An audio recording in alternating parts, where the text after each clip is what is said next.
매일 잠언 묵상 버전 3번째 10장 의인과 악인의 대조표. 의인과 악인의 대조표. 오늘 잠언 10장 전체 말씀을 한번 조금씩 살펴보려고 합니다. 왜냐하면 잠언 10장은요 하나님의 사람 즉 의인과 악인에 대한 대조표로 하나님의 지혜를 누리는 이들과 그렇지 않은 이들 즉 의인과 악인에 대한 차이점을 분명히 강조하고 있습니다.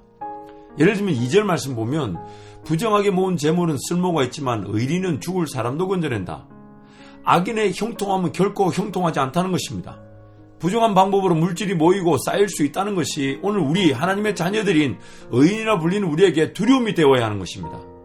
하지만 의인들의 의리 즉 하나님의 의는 의인들을 통해 죽을 사람도 건져냅니다. 왜냐하면 하나님의 공의와 정의가 의인들의 삶을 통해 실현되기 때문이죠. 또 3절 말씀 보면 주님은 의로운 생명은 줄이지 않게 하시지만 악인의 탐욕은 물리치신다. 이렇게 비교하고 있죠. 하나님의 자녀들인 의인들은 결코 줄이지 않습니다. 그래서 이 부분에 대한 믿음이 필요합니다. 왜냐하면 일용할 양식을 주시는 하나님을 믿지 못하기 때문에 일용할 양식을 자기가 직접 구하고 찾고 확보하려다가 인생을 낭비하기 때문입니다. 그리고 일용할 양식을 자기 실력으로 찾고 구하고 확보하려고 하다 보니 탐욕이 생길 수밖에 없습니다. 더 가져야 되고 더 저축해야 되고 더 많이 누려야 된다고 생각하죠. 그리고 그 탐욕은 반드시 하나님의 복을 거절하고 도리어 하나님을 대적하게 됩니다. 그래서 하나님은 악인의 탐욕을 물리치시는 겁니다. 또 7절 말씀에 의인은 칭찬을 받으며 기억되지만 악인은 그 이름마저 기억에서 사라진다. 하나님과의 동행의 결과로 성령의 일매를 맺은 것은 반드시 기억되어지지만 하나님과 동행하지 않은 사람은 영원히 잊혀질 수밖에 없습니다. 12절 보면 미움은 다툼을 일으키지만 사랑은 모든 허물을 덮어준다. 의인들은 모든 허물을 덮어주고 사랑하려고 하지만 악인들은 어떻게 해서든 죽이고 멸망시켜 자기를 더욱 지키고 부강케 하려고 합니다. 그래서 끊임없는 다툼 그리고 미움이 일어나는 것입니다. 또 23절 보니까 미련한 사람은 나쁜 일을 저지르는 데서 낙을 누리지만 명철한 사람은 지혜에서 낙을 누린다. 의인 즉 명철한 사람은 지혜를 얻고 깨닫는 데서 기쁨을 누리지만 그래서 하나님을 더 알려고 하죠. 그래서 하나님 예수 그리스도 아는 지식에 자라가려고 하죠. 그러나 악인 즉 미련한 사람은 나쁜 일을 저지르는 데서 기쁨을 누린다고 합니다. 그들은 나쁜 일을 나쁜 일로 모르고 나쁜 일을 나쁜 일로 모르는 단계를 넘어서서 아예 나쁜 일 자체를 계획하고 이루려고 몸부림치며 이루어지면 좋아한다는 것입니다. 또 악인들 24절 보니까 악인에게는 두려워하는 일이 닥쳐오지만 의인에게는 바라는 일이 이루어진다.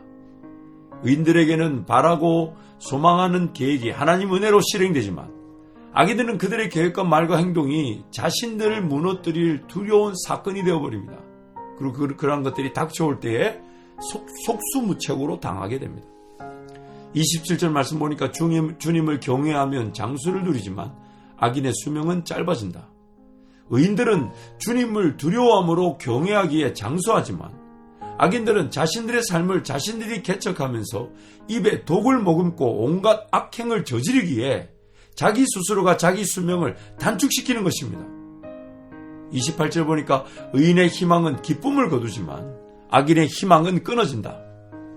의인들은 하나님의 지혜와 명철로 하나님의 인도하심을 받기에 올바른 것을 바라고 또 올바른 것을 희망하여 이루어지게 하시는 하나님을 경험하지만 악인들은 헛된 희망에 사로잡혀 삶이 허비될 뿐만 아니라 헛된 희망은 곧 사라져버리고 맙니다.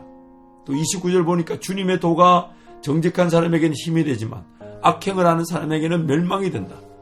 의인들에게는 하나님의 도가 그들을 지키는 힘이 되지만 왜냐하면 그 의인들이 하나님의 도 위에서 걸어가고 살아가고 빚어지고 세워지기 때문이죠. 반면 하나님이 살아계신다면 하나님의 정의, 공의는 악인들로 하여금 걸려 넘어지게 하고 기에 그들의 악행이 하나님의 정의와 공의의 심판의 대상이 되어버립니다. 기에 걸리고 넘어지고 쓰러지고 멸망하게 되는 것입니다. 또한 이 잠언 10장에서 의인과 악인의 이 대조를 할 때에 길, 즉 어딘가에 걸어가 이르는 곳에 가보면 열매가 다르고 그 열매를 보면 의인인지 악인인지가 드러난다는 거죠. 그 9절 보면 흠없이 살면 앞길이 평안하지만 그릇되게 살면 마침내 드러나게 된다. 의인은 하나님 앞에서 정직하게 살아가므로 그 길이 평안의 길로 인도되어지지만 악인들은 하나님을 두려워하지 않고 하나님과의 동행을 거절하기에 그릇된 길로 갈 수밖에 없고 마침내 그릇된 길의 결과를 초래, 즉 멸망을 피하지 못하게 됩니다. 16절 보면 의인의 수고는 생명에 이르고 악인의 소득은 죄에 이른다. 의인이 수고하는 것은 그 과정이 하나님 앞에서 정직하고 진실하기 때문에 하나님께서 생명의 역사를 이루어 주시고 열매를 맺게 하지만 악인의 소득은 잘못된 방향, 잘못된 목적, 잘못된 목표, 잘못된 방법, 수단과 방법을 가리지 않고 뭔가 얻고자 하는 기어의 그 소득 자체가 죄와 사망의 열매를 맺을 수밖에 없는 것입니다. 17절 말씀 보니까 훈계를 지키는 사람은 생명의 길에 이르지만 책망을 저버리는 사람은 잘못된 길로 들어선다.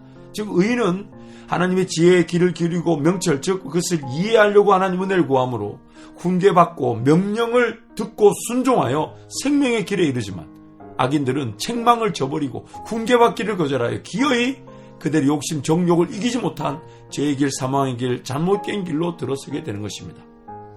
특별히 잠언 10장에서 가장 많은 내용을 할애하여 의인과 악인들의 가장 대표적인 차이가 뭐냐면 그 입의 문제, 입의 문제에 대해서 경고하고 있습니다. 그래서 6절, 8절, 11절, 13절, 14절, 19절, 20절, 21절 이런 쭉 말씀들을 보면 31절, 32절까지 그 의인들의 입술의 말, 그것의 그 악인들의 것과 어떻게 차이가 있는지를 설명하고 있습니다.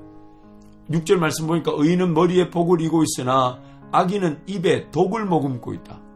머리에 복을 이고 있다는 것은 로마서 말씀 보면 원수를 사랑할 때에 머리에 숯불을 이고 가서 그 원수에게 얹어주는 것으로 선으로 악을 이기고 원수를 사랑하라 라고 말씀합니다. 당시 불이 귀하였기 때문에, 왜냐하면 여러분 없는 집에서는 불에 연료가 없잖아요. 그래서 불을 지켜낼 수가 없는 거예요. 그 불이 꺼져버리는 거죠. 그러나 조금 물질적으로 부유한 집에서는 불을 계속 연료를 통해 지켜나니까 그 없는 어려운 집에 그 불을 전해주는 것이 하나의 사랑을 주는 가장 대표적인 표현으로 쓰여지고 있는 것입니다. 그래서 의인은 머리에 복을 이고 있어서 그 복을 나누어 주지만 악인은 복은커녕 자기 입으로 독을 머금고 독한 말로 다른 사람을 죽이고 멸망시켜 자기 것을 지키려고 한다는 것입니다. 8절 보니까 마음이 지혜로운 사람은 명령을 받아들이지만 입을 어리석게 놀린 사람을 멸망한다. 즉 의인은 마음이 지혜로워서 하나님의 지혜와 명령을 받아들여 그래서 입술을 닫고 순종하지만 명령을 받아들이지만 악인은 입을 어리석게 놀려 뭐가 지혜인 줄 모르고 그냥 자기 말로 자기 입에 그런 어리석음이 자기를 기에 멸망시켜버린다는 것입니다. 11절 말씀 보면 의인의 입은 생명의 샘이지만 악인의 입은 독을 머금고 있다. 의인들의 입은 생명과 찬송과 복을 말하는 샘이지만 악인은 어떻게 해서든 자신들의 유익을 지키고 세우기 위한 말만 합니다. 자기가 유익하기 위한 말이 항상 우선이 되다 보니까 상대방을 죽이는 말도 서슴지 않습니다. 왜요? 자기 유익, 자기를 지키기 위해.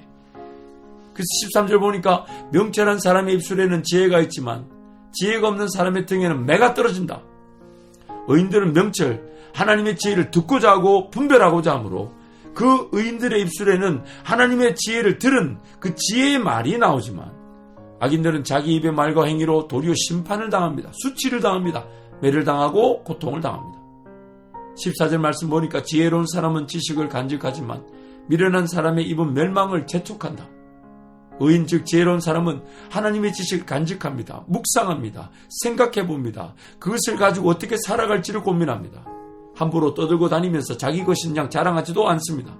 하지만 악인 즉 미련한 사람은 차라리 말을 하지 않았으면 좋았을 것을 기어이 말을 하여서 자기 명을 단축시킵니다. 멸망을 재촉합니다.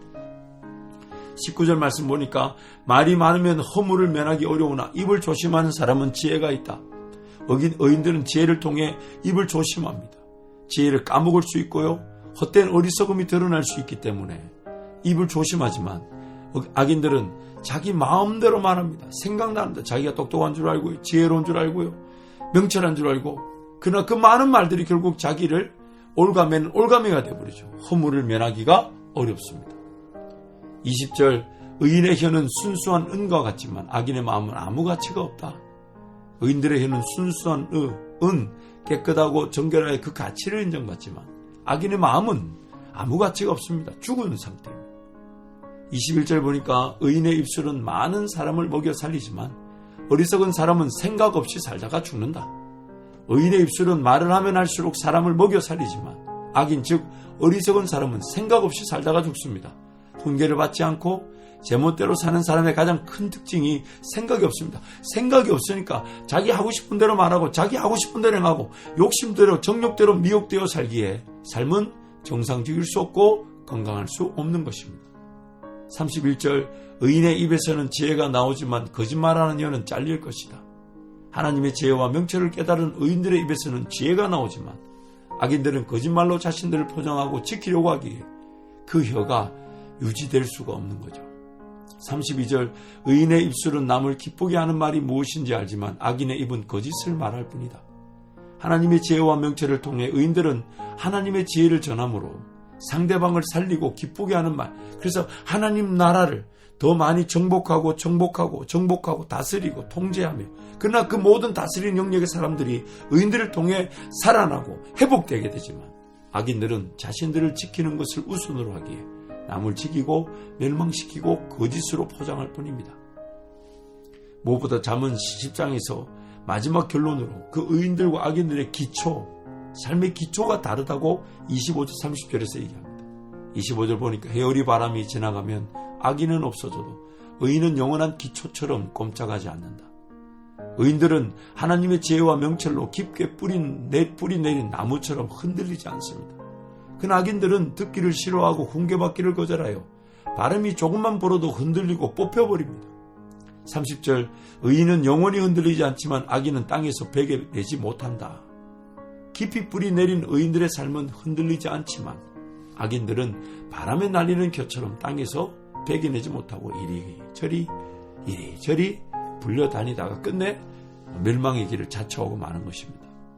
잠언 10장에서 나오는 이 의인과 악인들의 삶의 배조, 결국 하나님의 지혜를 구하고 또한 하나님의 지혜를 분별하는 즉 명철이 필요하며 하나님 그분을 중심으로 그분 안에 깊이 뿌리를 내려 그분과 동행하지 않으면 우리는 악인들과 같은 그 어리석은 삶, 자기 스스로가 자기를 걸려 넘어지게 하고 멸망을 자초하는 삶을 살아갈 수밖에 없습니다.